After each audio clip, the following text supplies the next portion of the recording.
Beleza. Quem tá falando aqui no spinner? Mano, Não sei, não adianta, cara.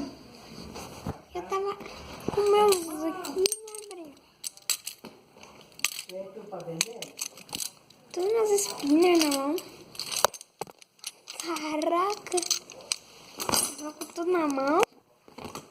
Daí eu fui parar pra pensar. Será que eu tenho um spinner raro? Daí eu fui lá no Google e escrevi Fidget Spinner. Daí eu fui. Nada tem, ó. Eu posso,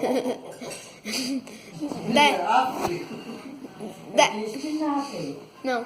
Daí eu fui lá no Google e escrevi Fidget Spinners raro. Daí eu fui em imagens.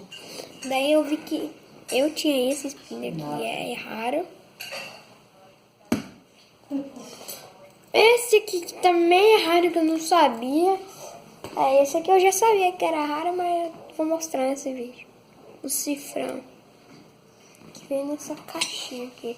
Ai. Que foi o spinner que meu pai mais gostou. Que eu comprei, né, pai? Pode crer.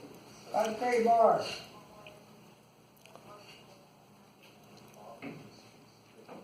E é só isso, valeu!